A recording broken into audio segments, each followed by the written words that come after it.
La libertad de expresión, con periodismo crítico. 7:47. Estamos de regreso ya a esta mesa de diálogo y como les habíamos dicho, está con nosotros el señor general Paco Moncayo y el embajador Marcelo Fernández de Córdoba. El planteamiento que les hemos hecho es esto de una propuesta de militarizar Venezuela. Y vamos a preguntarle si esto es un resultado de un accionar político, de un tema fallido entre los políticos y claro, se escuchan voces en varios países de América Latina regresando a ver, o lo que se decía antes, no están golpeando las puertas de los cuarteles. Señor general, bienvenido, buenos días. Venezuela es un ejemplo que se lo usa, el señor presidente Correa hace un momento escuchábamos, usaba por el calentamiento de las calles, por el tema de las elecciones. Otros políticos dicen no queremos llegar a lo que está pasando en Venezuela. El señor presidente proclamado ayer, diríamos, licenciado Moreno, dice no somos Venezuela, aquí hay papel higiénico hasta en las esquinas, a la venta allá no hay, lo cual también admite que en Venezuela hay un problema, ¿no? Bienvenido, general, buenos días. Sí, muy buenos días, qué gusto estar con usted, Francisco, en este panel tan importante, en un momento tan oportuno. Debemos entender el modelo que se ha aplicado en Venezuela, podemos llamarlo el chavismo, y entender que el chavismo deriva del modelo cubano. Ustedes saben muy bien que Cuba tuvo que enfrentar luego de que se identificó ya como una revolución comunista, porque al principio era una revolución democrática, tanto así que los propios Estados Unidos le apoyaron a Fidel Castro en contra de esa bárbara dictadura también, aunque era un gobierno disfrazado de democracia, de Batista, ¿no? El sargento Batista, que había llegado a apoderarse del poder y ejercía de una manera abusiva, drástica, y controlaba todas las instituciones. Bueno, tuvo que enfrentar a Cuba, Bahía de Cochinos, por ejemplo, ¿no? Una invasión patrocinada desde los Estados Unidos, en la que el último momento el presidente Kennedy dio marcha atrás y dejó por sí sola que se desarrolle esa operación, que fue un fracaso. Entonces, frente a esta posibilidad de que una invasión extranjera impida el desarrollo del proyecto revolucionario, se organizó en Cuba mismo un sistema miliciano de defensa de la revolución. Donde participa toda la ciudadanía. Donde participa una gran parte de la ciudadanía. Esto está sucediendo ahora también en Venezuela y hay justificaciones. Yo he traído unos documentos que vienen de ellos mismos. Por ejemplo, este tema del Plan Sucre que ellos aplican. Dice, voy a leer, en cuanto al desarrollo de la doctrina militar venezolana, que eso es el Plan Sucre.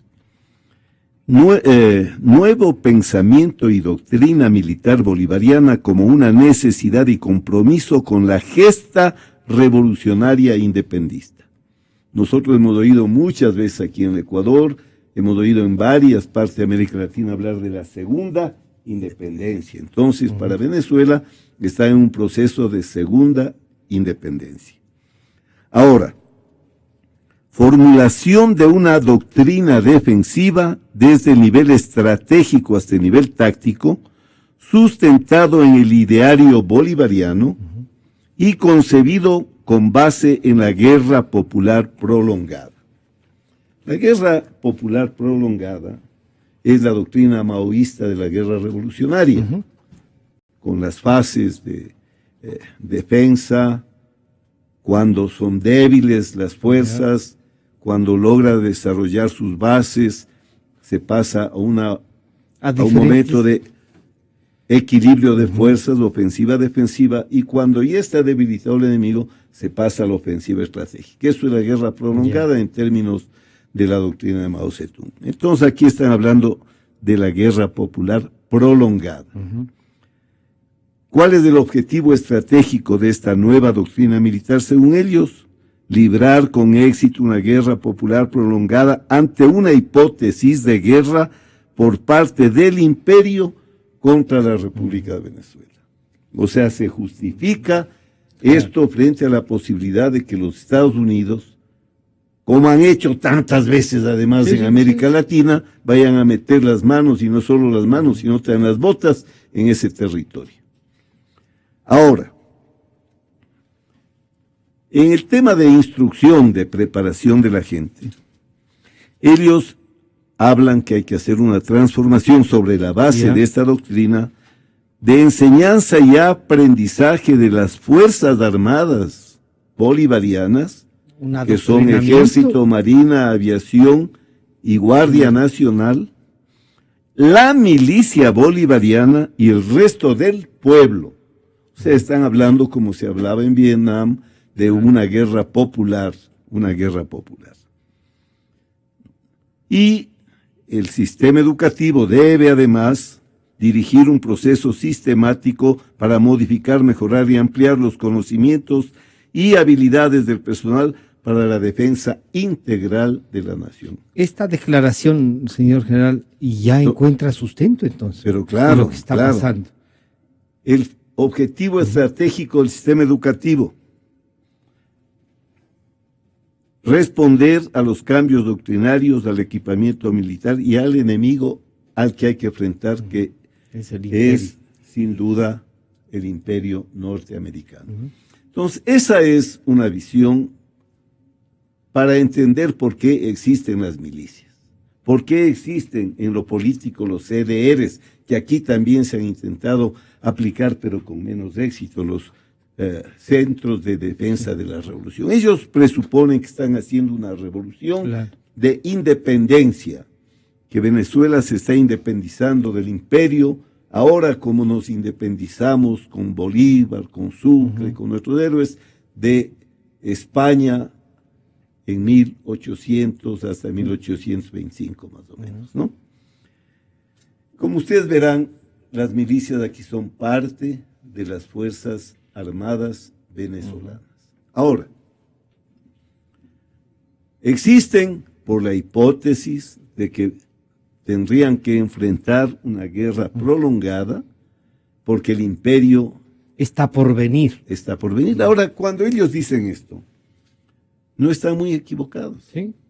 Acuérdense que era algo muy parecido a lo que pasaba con Panamá, y Noriega tenía, y en los desfiles de Noriega se veían unas marchas impresionantes de los milicianos, y el rato que llegaron los americanos y desembarcaron, que fue otra operación tremendamente ineficiente, sin embargo llegaron los americanos, no asomó ningún miliciano a defender su país o a defender a Noriega o a defender el proceso, un proceso que tuvo mucho sentido en determinado momento de la historia. Lo que pasa es que, perdóneme que le corta ahí, al saludar nuevamente al embajador Marcelo Fernández de Córdoba, siempre encontramos que en un momento dado hay un sentido para que se produzcan estas cosas, y después se pierde el sentido y vuelven y atropellan más de lo... Claro, uno piensa en Nicaragua, uno piensa en la propia Venezuela, más de 10 años, más de 20 años. Estos sentido desde el punto de vista diplomático. Claro, los Estados Unidos tienen una historia de intervención, pero a veces también pedido desde adentro de los países, ¿o no, embajador? Bienvenido nuevamente. Muchas gracias. Bueno, en realidad este es un tema muy complejo, muy complejo. Las circunstancias actuales no son las mismas de hace 10 años, mucho menos de la década del 30 o de la década del 20, cuando las intervenciones norteamericanas se daban sobre todo en Centroamérica, con cualquier excusa. La situación ha cambiado notablemente y espero que ese cambio se mantenga. Al decir espero que ese cambio se mantenga, me estoy refiriendo a la posición actual del presidente Trump, que es una posición Estados Unidos y solamente Estados Unidos.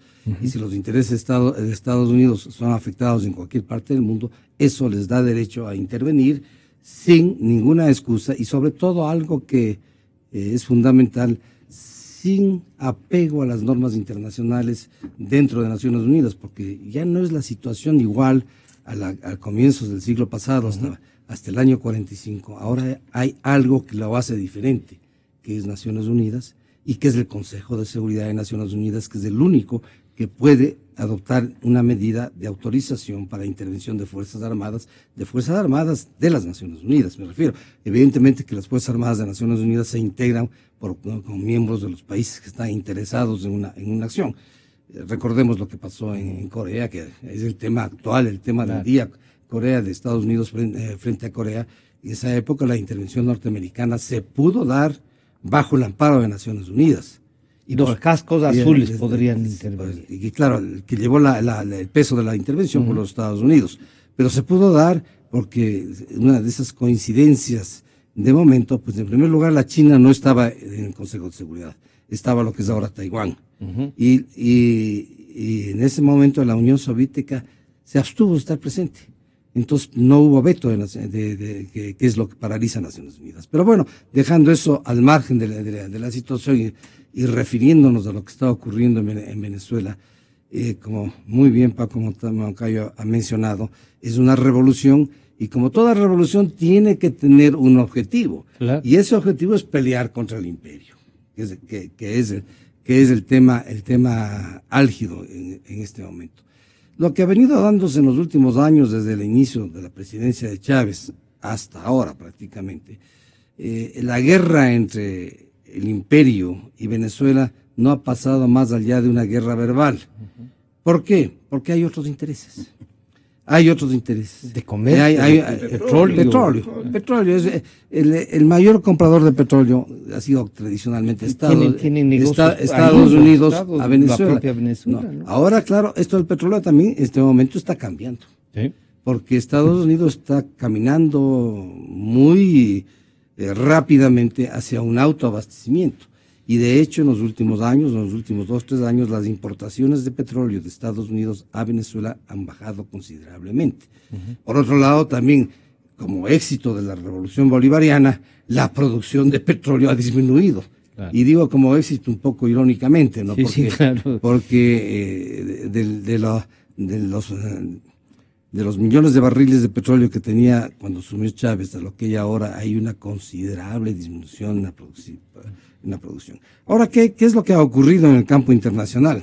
Particularmente en América Latina, estamos viendo que hace días, y viene desde hace algunas semanas, hasta quizás meses atrás, hay un interés de varios países en que Venezuela recobre las libertades fundamentales. Y el rol del secretario general de la OEA ha sido el rol de la OEA importante, ¿no? Y este rato hay un rol especial que no se le ha dado la importancia que tiene, porque hay 11 países latinoamericanos que piden que se vuelva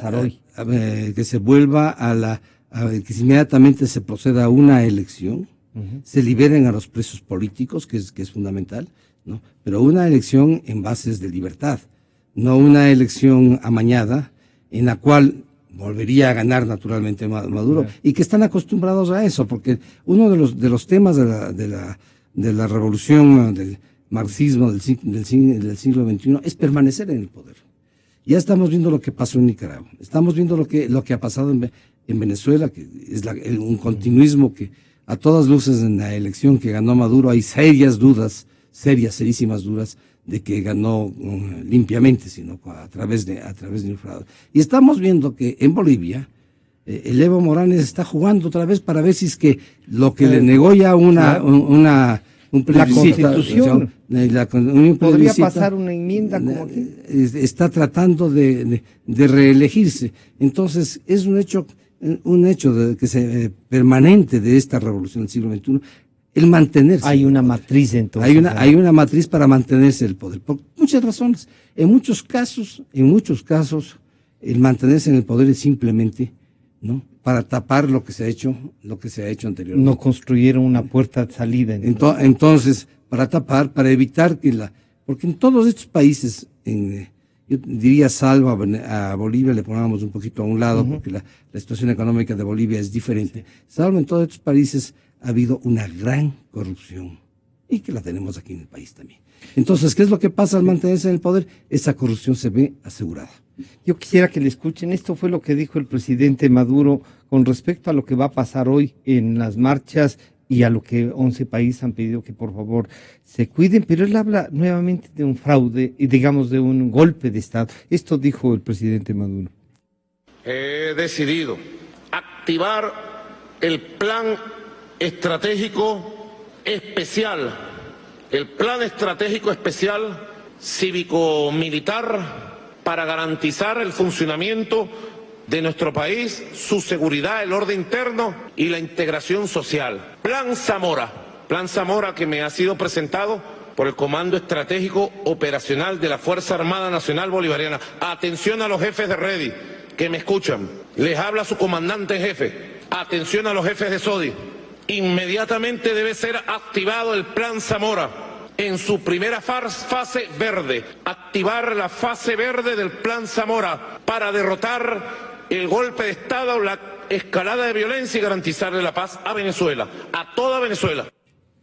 Bueno, aquí hay una activación de esta doctrina, hay una puesta en práctica.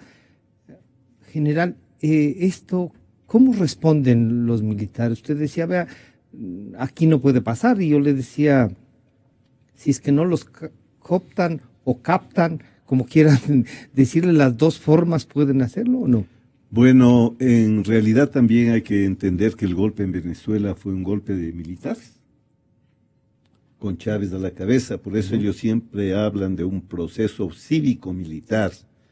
Y ya le voy a leer una entrevista que le hacen a un comandante de una milicia territorial, porque ellos tienen milicias territoriales en todo el país. Tienen 99 zonas en las que están unidades de milicianos con sus propios comandantes y con sus planas mayores, 99 zonas. Además, estas zonas pueden ser urbanas o rurales, de manera que hay un control territorial desde el poder a través de estas milicias que se entendería necesario y conveniente en caso de una invasión foránea, pero que en este caso se está utilizando para sostener a un gobierno impopular en el cual más de la mitad de los venezolanos no cree y no confía. No puede haber una guerra popular cuando el pueblo resiste al poder. Eso es imposible. Entonces, algo que puede tener sentido con esta visión que ellos mismos plantean de guerra prolongada, en un enfoque de guerra asimétrica. Ellos mismos explican que los Estados Unidos son una potencia tan grande que hay una asimetría tan grande de poder entre Estados Unidos y Venezuela, que hay que optar por este modelo de guerra de resistencia, esta estrategia de guerra prolongada. Esa estructura territorial también tiene un enfoque institucional, o sea, en las empresas del Estado, en las instituciones, hay células o grupos que están dispuestos a movilizarse. Como usted verá, hay toda una estructura que está montada y que realmente están queriendo activar ellos. Esto es lo que están haciendo.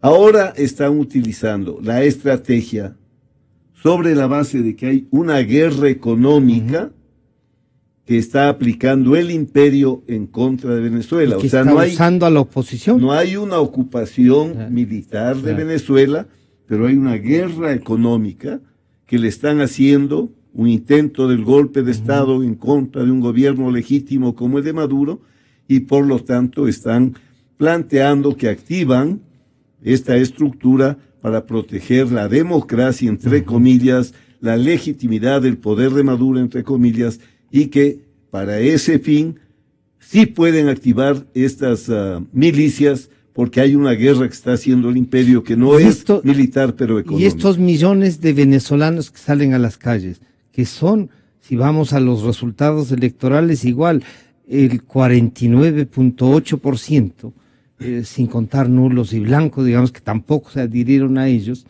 ¿Qué son?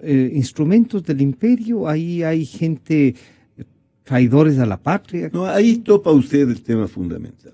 La visión de este modelo,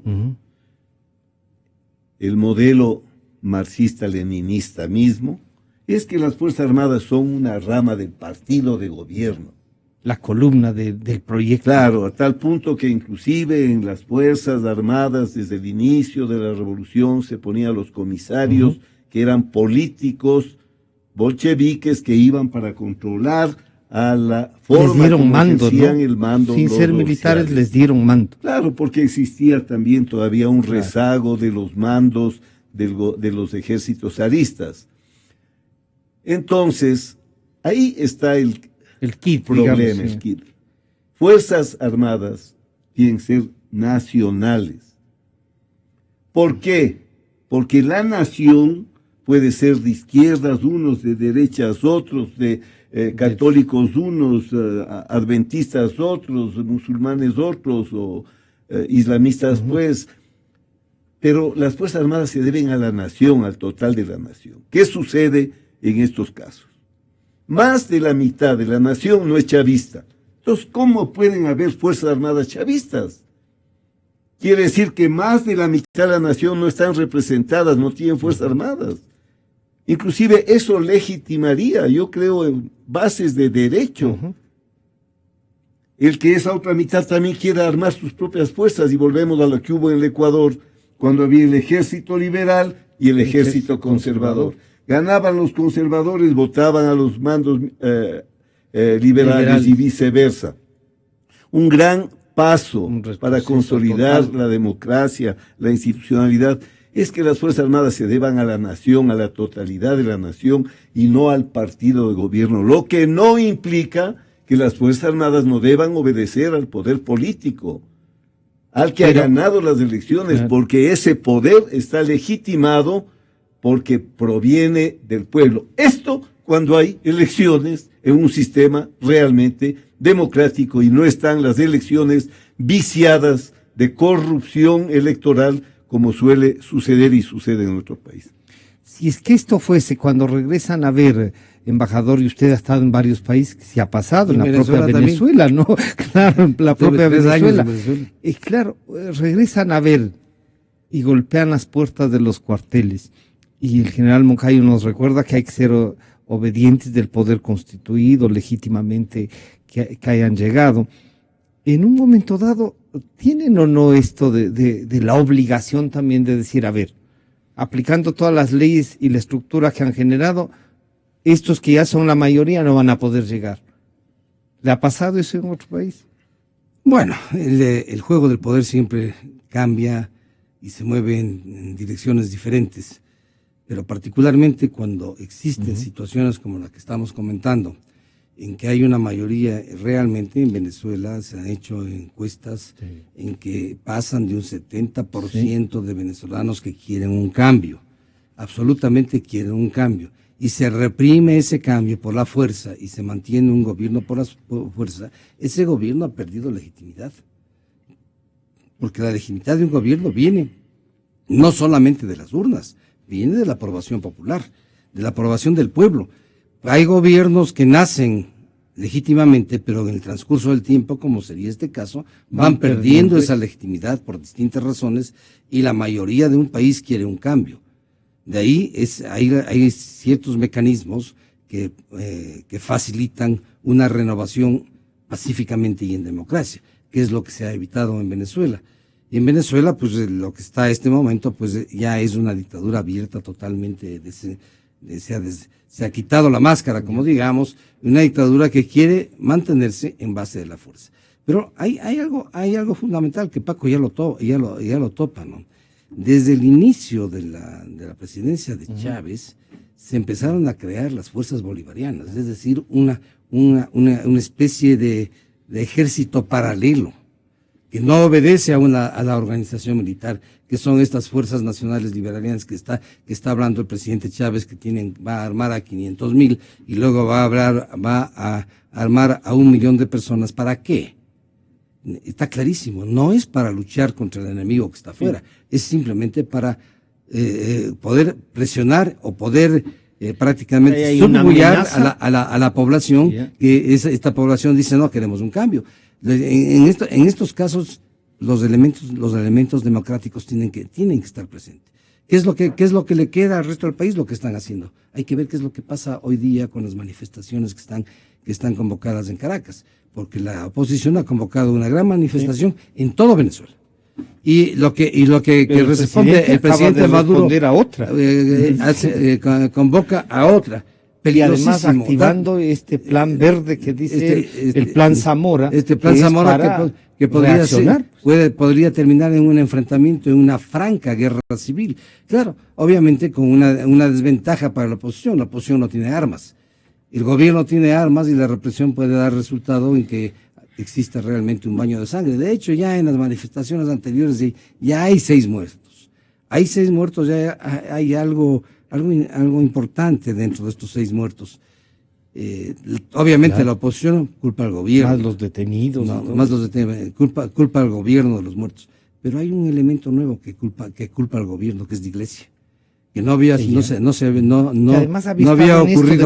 ocurrido antes, ¿no? Tenía un representante del Papa para la conversación que sirvió para dilatar. Esa intervención del Vaticano yo personalmente pienso que fue errónea, porque le dio oxígeno a Maduro un momento dado en que la situación era totalmente álgida y que no ha servido para nada.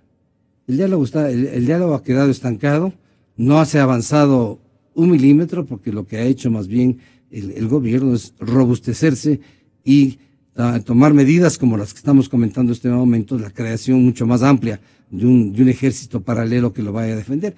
Pero debería pensar, y en esto Paco trajo un ejemplo muy acertado, que qué es lo que pasó en Panamá cuando los marines invadieron Panamá. No hubo un solo panameño, a pesar de que había ya la creación de este sistema, quizá no estuvo montado completamente. También. Sí, ¿no? Ahora hay otra cosa que vale la pena que nos hemos dejado. Este sistema es el que se ha usado en los países comunistas, que va el control de los ciudadanos, no solamente en áreas, en distritos, sino va en manzanas y en casi en la cuadra y en edificios. Yo estuve en Bulgaria 3 años, ¿no? Estuve 3 años en Bulgaria, ¿no? Y ahí el control era prácticamente en edificios. Había un representante del partido que era el encargado de controlar las actividades de todos los que vivían. Es decir, había un control que nadie podía salirse de la norma establecida por el gobierno, hasta que vino la caída del muro de Berlín y empujó ese desastre de la Unión Soviética. Señor general, para ir terminando el tema, una reflexión. Lo de Venezuela, lo de Nicaragua, quizá menos lo de Bolivia, porque hay un proceso todavía, debe llevarnos a pensar en qué. Usted, diríamos, ha participado en las elecciones, ha ganado elecciones, ha sido el comandante en jefe de las Fuerzas Armadas, es un héroe viviente. ¿Qué debemos pensar? Aquí también hay un problema. Y tanto el presidente de la República, que dice que están calentando las calles como en Venezuela, la oposición dice, no queremos ser Venezuela. Una reflexión en virtud de esto para el Ecuador, general. Bueno, la verdad es que el Ecuador tiene que buscar su propio camino. El propio gobierno, el propio Lenin Moreno, debe entender que ya está ahí.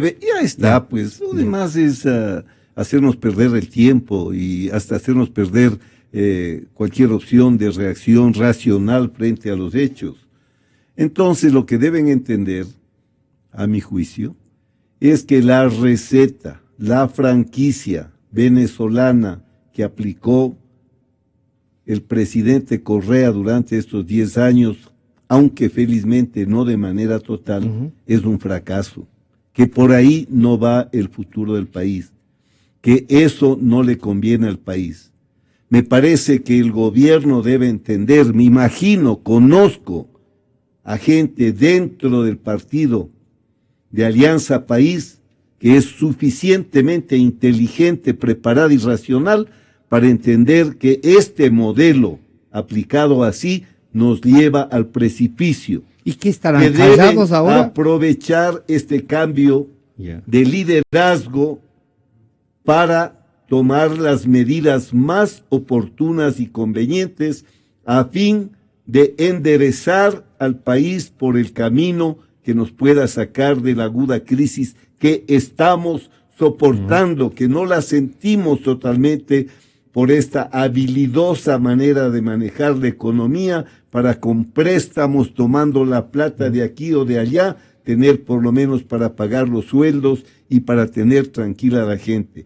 Está en ellos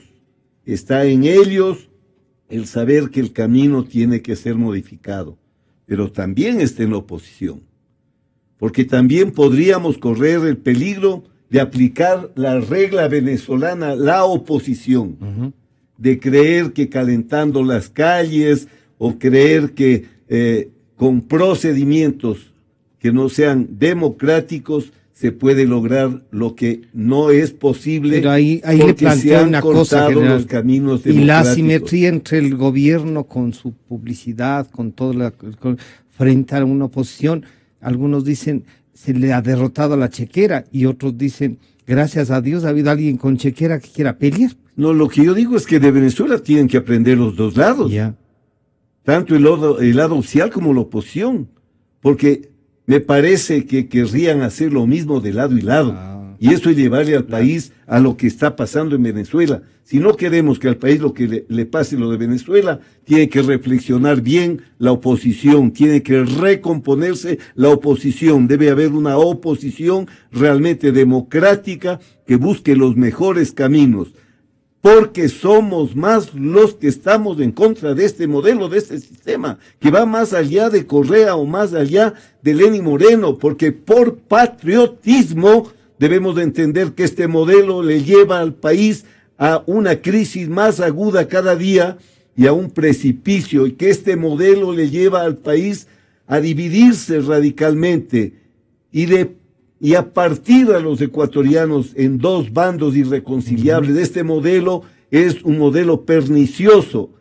No hay que caer en agudizar lo pernicioso del modelo desde la oposición, haciendo también una oposición tipo venezolana. Tenemos que aprender de lo que ha pasado en Venezuela, de lado y lado. Eso es lo que le conviene. ¿Le genera alguna duda estos 10.000 fusiles que llegaron como ayuda para Manabí? Mire, en este tipo de gobiernos todo es posible. Claro, ¿cómo no va a generar dudas si es que llega un buque que trae ayuda humanitaria, llegan 10.000 fusiles? Eso no tiene ningún sentido. Además vienen de contrabando, porque todos sabemos que para pasar el canal, si es que hay que pasar el canal, o para embarcar o desembarcar en los puertos, hay que declarar ¿qué era lo que venía? Y este tipo de carga tiene un tratamiento especial, de manera que toda duda cabe cuando no hay democracia, cuando no hay transparencia, cuando el caudillismo impone el carácter, el genio y la voluntad del jefe por encima de normas de derecho que son las que permiten que los pueblos puedan avanzar en paz, con cultura de paz, con armonía, respetando al otro, sabiendo que la diversidad es lo normal, que no se puede uniformar las conciencias de un pueblo sobre la base de una doctrina, además una doctrina obsoleta, conservadora y reaccionaria. Esto es lo que deberíamos pensar los ecuatorianos.